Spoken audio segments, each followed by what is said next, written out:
You're tuned in to Ask the Master Auto Technician. Car questions? Get answers right now. Call 850-763-0555. James Auto Center, we fix it right, guaranteed. Beep, beep, beep, beep, yeah. All right, welcome back to our second part of our show, Ask the Master Auto Technician on Tuesday morning. I got Stephen Lane calling all the way from Powder Springs, Georgia, where it's out in the middle of nowhere, and there's banjos playing in the background everywhere you go. So paddle faster. So how are we doing? So how are we doing up there?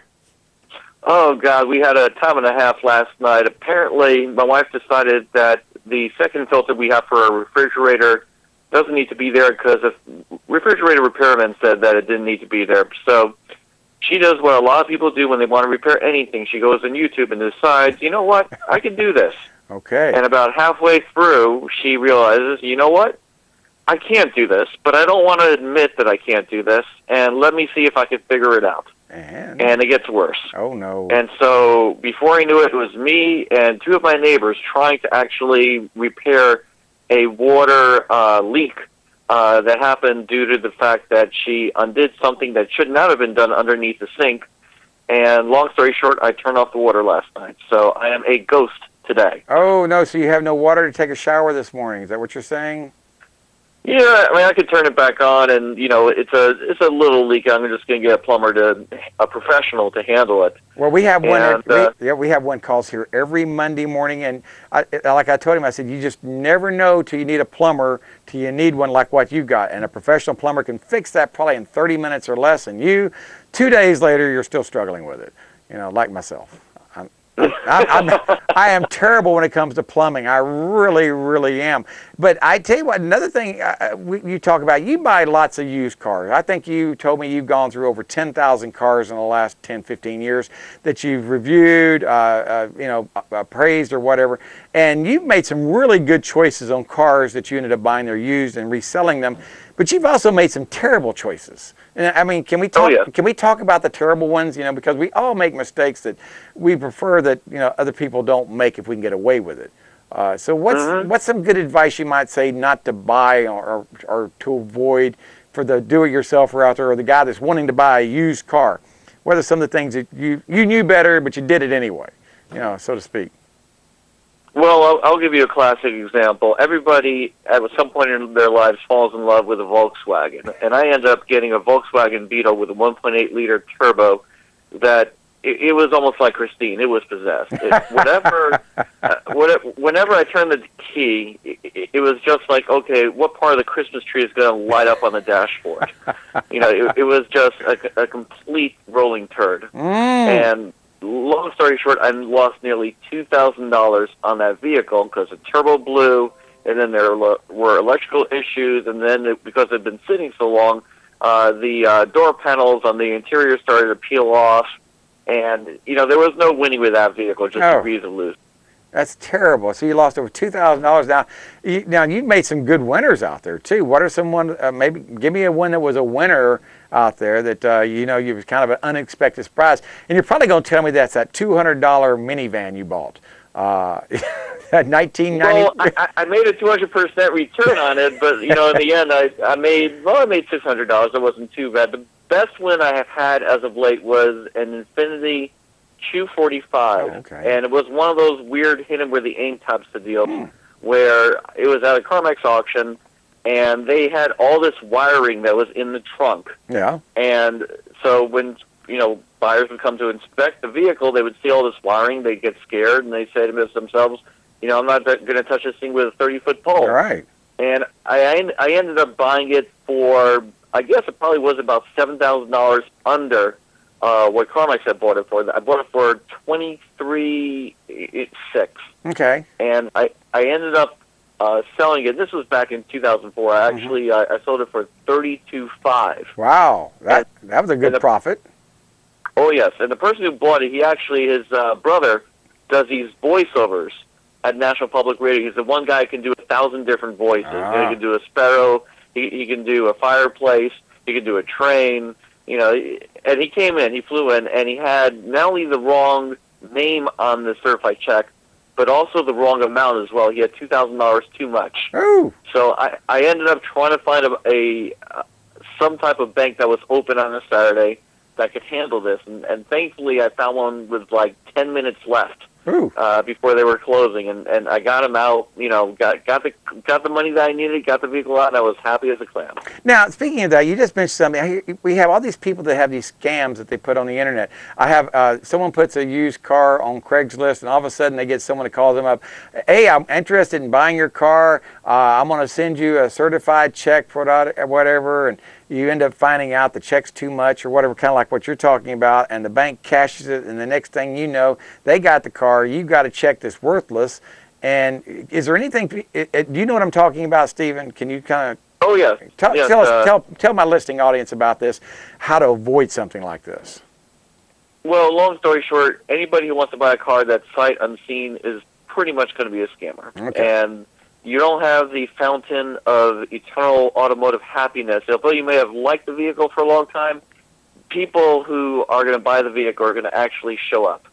And you want to be like Waffle House used to be. You always want to do it in cash if it's possible, and preferably at your bank as well. And before you have anybody test drive any vehicle, you want to be able to make a copy of the driver's license, and if you have a decent smartphone these days, you can easily get that done. Yeah, well, that's good advice right there. Now, I never thought about that. We do that here by get a copy of the driver's license, but with a smartphone, you could actually take a picture of it with a smartphone, their driver's license, and that's better than putting it in a copy machine, I guess. I never thought about that.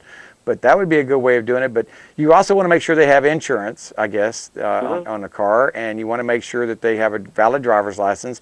And you want to make sure it's Monday through Friday when the banks are open. Is that what you're saying? It doesn't need to be on a Saturday, because that seems to be a hard day to find a bank open. I know down here it is. Maybe. You always want to just deal with cash if it's at all possible. If you have a very expensive car, that's understandable. You're going to possibly deal with a credit union or a bank. But if you are going to deal with either one, you want to physically be there at the bank so that the deal can be done. Anybody who comes to you with a check, especially from a bank that's either out of state or it just doesn't feel right to you, it's always best to just wait. Okay, so that's good advice. So if someone comes and tries to pressure you to do it on a Saturday or Sunday and tries to give you a check from out-of-state bank, say, well, we'll just have to wait till Monday so we can verify the funds are in the account. Is that what you're saying? Exactly. Okay, good. Another thing out there, how about I tell people to get a car checked over by a professional automotive diagnostician before they purchase the cars. Pay the hour to an hour and a half worth of labor to get the car looked over thoroughly. Because, well, you've been in this a long time. You know what to look for. But do you think that's good advice to tell the average Joe six-pack out there to do? I think it's the absolute cheapest insurance you can ever have if you're going to buy anything, whether it's a house or a car or anything that's a big-ticket item that's complicated. Getting it inspected by someone who does it for a living is going to be a light year better than having it done with your own eyes and with your own inexperience. Well, I thought about that. When you buy a house, you get a home inspection. You pay for that, and that's usually a lot more than an hour and a half of labor for an auto shop. But still, you pay for that to get it taken care of, and that's just to see what you're getting. And that gives you buying power if they find things that aren't right. So they find termites, or they find a roof that's leaking or whatever. You're able to get bargaining power to bring the price down where it's better for you. Well, the same thing holds true with a vehicle. You're saying they can look at the car and say, hey, the car is going to need a transmission or it's going to need a radiator or whatever. And so you can knock the price down to where it's where it's more feasible to purchase the vehicle. What's some other advantages of having that looked at by a diagnostician from your point of view? From my point of view, the number one thing you always want to do if you're going to buy a used car is try to get it back into what I call day one condition. You want to have the fluids be fresh. You want to have any minor repairs be done as quickly as possible so that they don't become major.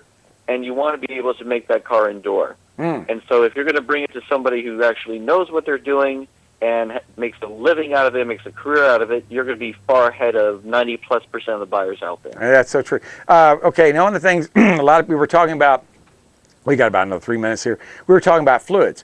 And you talk about some of the fluids like Volkswagen or some of the fluids for Jaguar or Honda or whatever.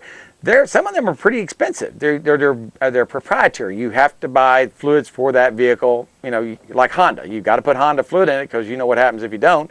Same thing on Jaguar. If you don't put Jaguar fluid back in it, things don't work out real well. Same thing with BMW. And some of that BMW transmission fluid's like $40 a quart. That stuff's not cheap. But if you want a transmission that's going to go another 100,000 miles, you're going to have to, spend the money or at least get it looked at. And too many people don't bother to look at transmission fluids when they buy a car, and the fluid's already burnt.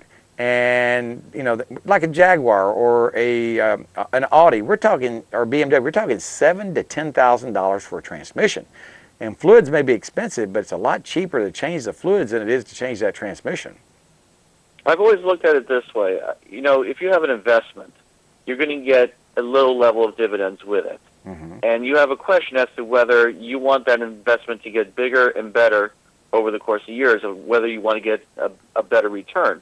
Well, you have a choice. You can either try to cash out and not put money into it, or you can take your dividends and reinvest it, oftentimes in a dividend reinvestment plan. Mm-hmm. And the same is true with your car. If you take a small portion of the savings you get from not having to make a car payment, you could take a portion of that, or maybe it may need the entire thing one or two times, and invest in the car. And if you do, you're going to be happier with the car. Mm-hmm. It's going to last longer, and you may end up, heck, you may end up with a 15-year-old car, but it'll be a 15-year-old cream puff. And you'll have saved thousands and sometimes tens of thousands of dollars by doing it that way. Now, you see cars that come all the time to the auction block that only need, they look good cosmetically, everything's fine with them. They need maybe $1,000 worth of maintenance, and people just get rid of them because they need $1,000 worth of maintenance. Do you see a lot of those come through, or is it just me wishful thinking that? But No, it's one of the top three. Yeah. I would say that over there is actually the number one. And here in Atlanta, we have emissions, unfortunately. And because catalytic converters can be very expensive on certain vehicles, I would say about a third of the trade-ins these days are due to emissions issues. They can't get rid of that check engine light, right? And that flunks they can't get state inspection because that check engine light stays on. We were talking about that earlier. Catalytic converters, evaporative emission systems, all those, if that light's on and they go that system readiness monitors and they're not all run, they don't pass, and then they end up being sold for a lot cheaper. Is that what you're saying?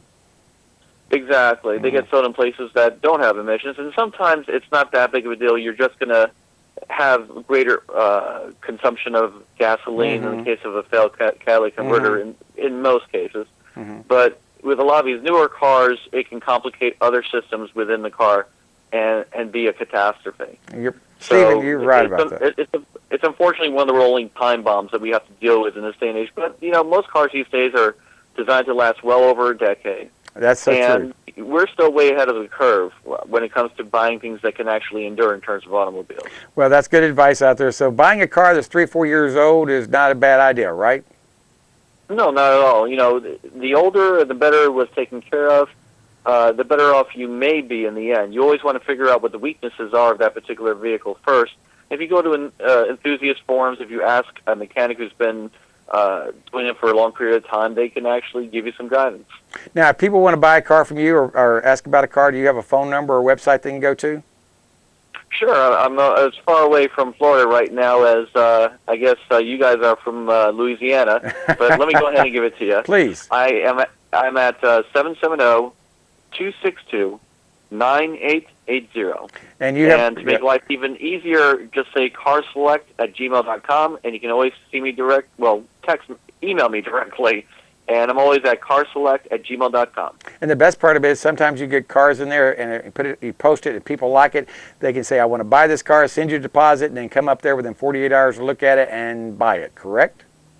Exactly. All right, looking forward to that. All right, thank you so much for calling, Stephen. We'll talk to you again next week. Good advice on buying a used car. Hey, this is James Morris along with Anna Marie Morris. We'll see you Wednesday morning. Bye-bye, everybody. James Auto Center.